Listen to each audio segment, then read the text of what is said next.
The empire's on the run. Alex Jones and the GCN Radio Network. The facts are in. The studies are legion. Sodium fluoride and other toxic members of the fluoride family are devastating the health and cognitive ability of the American people. So why are the social engineers adding it to the water? Simple. Dumb down the host population that the parasitic technocracy is feeding on. We may not have been able to get fluoride out of the water supply yet, but we can help to get it out of our bodies. I am extremely excited to announce the exclusive InfoWars Life Fluoride Shield formulation, fusing 6 of the best documented ingredients from around the world to help the body remove not just toxic fluoride residues from the body, but a whole host of toxic substances. Let's take a stand against the globalists by blocking their poisons with Fluoride Shield. I use Fluoride Shield every day. Secure your Fluoride Shield and other pioneering formulations at InfoWarsLife.com today. Let's start cleansing our bodies now and support the InfoWar at the same time. That's InfoWarsLife.com.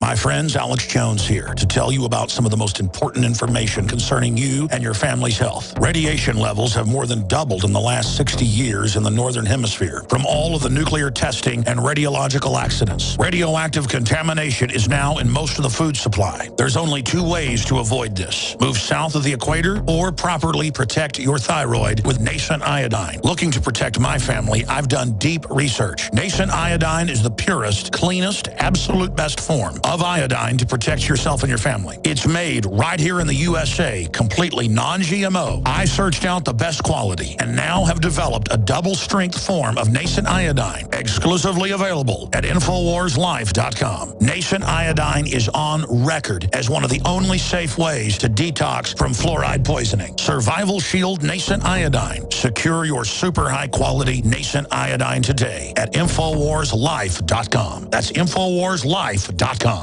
Alex Jones here with a message to fellow freedom lovers. The prognosis for the entire planetary economic system runs from bad to worse. The globalist model is to shut down societies and starve patriots out until they acquiesce to the global takeover. That's why we've assembled the most vital and important preparedness items at InfoWarsShop.com. These are items that I did research on, that I personally use. We've got the Life Straw, so you can turn fetid water into safe water anywhere you go. The K-Tor hand crank generator to charge up key equipment during power outages or out in the field. Strategic Relocation, 3rd edition by Joel Skousen. When Disaster Strikes by Matthew Stein. ThyroSafe, used by Homeland Security to protect yourself during any radiological event. Hand crank shortwave AM/FM radios. Everything that we've researched and found to be the best is available at InfoWarsShop.com, and your purchase makes our InfoWar possible. We're getting prepared. Are you? InfoWarsShop.com.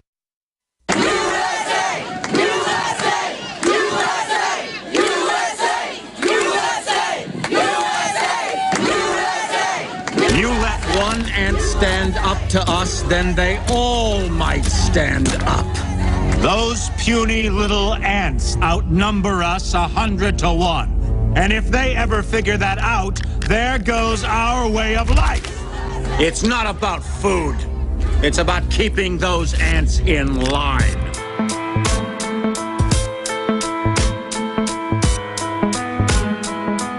The Alex Jones Show. Because there is a war on for your mind. Welcome back to the Alex Jones Show. Now, this hour is brought to you by MyPatriotSupply.com. With all the false flags taking place, it's clear there's no longer time to wait. You need to start getting prepared today. If you don't have food, you're no threat to the New World Order. But you can fight back and establish independence for you and your family by securing your own private supply of storable food. Visit MyPatriotSupply.com/Alex. You'll get some special offers for listeners of this broadcast, and for a limited time, they are offering additional discounts off their already low prices. That website, again, is MyPatriotSupply.com/Alex. We have on the phone with us Police Chief Shane Harger of New Mexico, and we've been talking about the events that led up to this, and we covered it last night on the Nightly News, and that's something, if you're not a Prison Planet TV subscriber, you need to get a subscription. Support the organization, as well as get the subscription that you can hand out to 10 other people at the same time. They can watch the broadcast. We try to make it as widely available as possible. We're just trying to help pay for the broadcast here, as well as the bandwidth of putting it out there. And last night we had Police Chief Harger as well as Sheriff Mack. We interviewed them, talked about this amazing situation where the police chief was placed on leave and his police force was disbanded after he was singled out on his way to go to a Constitutional Sheriffs and Peace Officers Association meeting. He was singled out by the TSA. He was told he was a person of interest, and he was also told by the sheriff that disbanded them that it was because of his political affiliations. Police Chief Harger, thank you for joining us. Dave, thanks for having me. Now, last night you had a meeting to find out what your status was going to be. Can you give us an update on what it is right now? Well, as a result of last night's meeting, I was placed on probation. There was disciplinary action taken against me. I was not instructed as to why disciplinary action was taken against me. This was an open forum. They said there would be a 14-day probationary period with conditions, and they did not state what those conditions were, they being the town council. Wow. The people of our village were somewhat set back by that and was very vocal about it. You know, what conditions are you talking about, and probation for what? And so that's kind of where we stand from an employment standpoint. But yes, as far as the issues that are transpiring with TSA, I've had quite a bit of information come across my plate, and I'm looking into it, still trying to make heads or tails of this whole situation. Well, they say very closed-mouthed about everything. We've had situations with a fellow who had been just cleared by the TSA to work on shipping areas, and he was traveling to Japan, stopped in Hawaii. It was a military flight. His wife was in the military. They took him off the plane in Hawaii, said he was on the no-fly list, and he was stranded in Hawaii for quite some time, could never get any information about why he was put on the no-fly list. Eventually, through pressure inside the military, we believe, we don't know for sure because they're so closed-mouthed and secretive about everything, he was allowed to fly again, but he still was never able to get any information from the government as to why he was put on the list or if he was still on the list. This is what's really concerning to everyone, is that we now have these secret FISA courts that are meeting in secret, claiming that they are having these, and they're not even courts. They don't have anybody arguing the other side. There's no jury. There's just a single judge who basically rubber stamps whatever the government wants to do. These court decisions are secretive. We're never allowed to see them. The public isn't. And yet they maintain that they are modifying our Constitution. It's a very dangerous thing when the government is turning to these kind of star chamber procedures, isn't it? It is, and the Constitution is not subject to interpretation. It's a document that is a living document, and no one can change it. Yes, we had a discussion, as I mentioned earlier. When we went to San Antonio, we pointedly, Alex Jones and Anthony Gucciardi pointedly asked the police chief if he would confiscate guns if told to do so. And he says, well, I'm not going to give you an answer. That's a hypothetical. And Anthony said, your oath to the Constitution is not a hypothetical. And they train for these scenarios all the time. That was the very first thing, as a matter of fact, on this list that everybody signed at the Constitutional Sheriffs and Peace Officers Association. The very first thing that was on the list was that the first thing was registration of personal firearms under any circumstances. And then, of course, the number two thing was confiscation of firearms without probable cause and due process, that you would not support that because, of course, registration always precedes confiscation.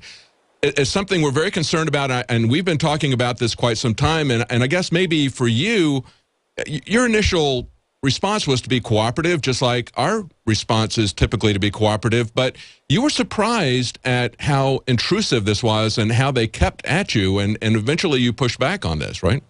Well, absolutely. I mean, for example, I pull over a vehicle for a minor speeding offense. There are plenty of times that when I make contact with the driver, they're not pleased that I have them pulled over, but they're still compliant.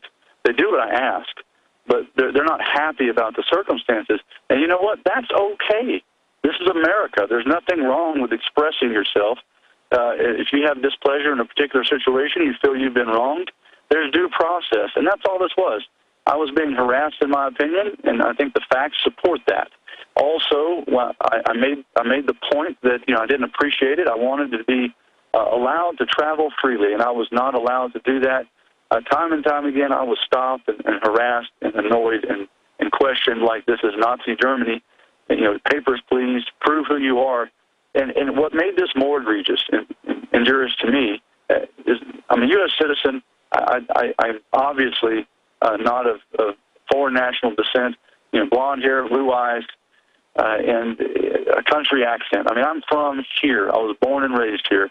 My grandfather fought in Korea. My father fought in Vietnam. He was a military police officer. He served as a municipal police officer.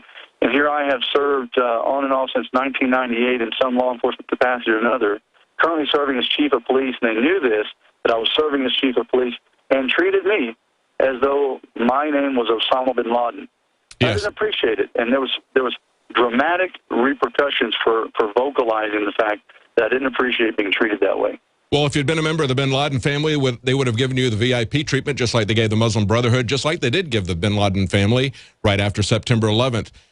They're really coming after American citizens. That's the target. And it's constitutional sheriffs, it's American citizens who haven't done anything. They have declared us as the enemy in their internal documents. And I think that that is the thing that I find most interesting about this is the political affiliations. That's what the sheriff told you, that it was because of political affiliations. Whether it's because of political affiliations or whether it's because this TSA agent got annoyed that you stood on your rights, either way, we're looking at a very corrupt situation like that where a police department can be disbanded. Can you tell us what they did to your police department?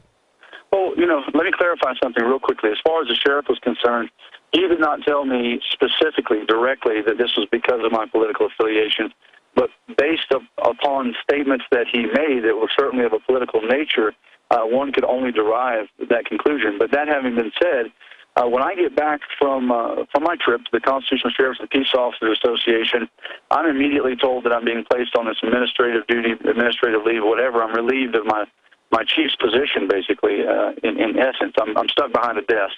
And I was ordered to take all equipment and uniforms, badges, etc., from all of my officers, and they claim it's only an inventory. When you tell an officer, turn in your badge and gun, as a law enforcement officer, it's not just what you do, it's who you are. I want to make something abundantly clear. I am a public servant. Yes, I have the title of chief of police, but I'm a public servant. I am a servant, and my officers shared in that mythology. We're here to serve the people, and we treated our people with dignity and respect. But we didn't get that same dignity and respect from our own village government. No explanation to my officers as to what was going on, just turn in your stuff. As a result, regardless of what decisions the village makes from here on out, they refuse to come back. And so we have no police department. And, it's very discouraging. It hurts my feelings. It's wrong on a lot of levels. People are backpedaling on some situations, when you try to hold people's feet to the fire for their actions and hold them accountable. That's truly what we're talking about here. It's yes. Transparency and accountability. If someone messed up, let's just admit to it. Hey, this was a mistake. This was handled inappropriately. What can we do better next time? And let's just move forward. But they're not doing that. Well, we're all very concerned because I tell you what I see here from our perspective, because we're covering this day after day after day. This is a very deliberate countrywide experiment in behavior modification. My wife, when she was taking her master's degree, she had a book from B.F. Skinner. It was called Beyond Freedom and Dignity. And when I saw it, I said, well, it's about time somebody complained about the schools. She said, no, you don't understand. I had not been introduced to the work of B.F. Skinner before. Basically, he's a behaviorist. And when they do things like put their hands on you, and then if you are a good person and you do everything that they say, you let them touch you any way that they want, do anything to you that they want, they will reward you with letting you get into the Super Bowl or letting you travel on a plane. This is positive operant conditioning straight out of B.F. Skinner. They were training teachers to do this to their pupils. This is a massive experiment that we're all a part of. The Constitution is being pushed aside. The law is being pushed aside. We have a massive behavioral experiment going on here. And what we need to do is just tell them, so long and thanks for all the fish. I'm not going to be your dolphin anymore. We have basic rights, and we need to stand up for these rights. And I really appreciate you standing up for those rights.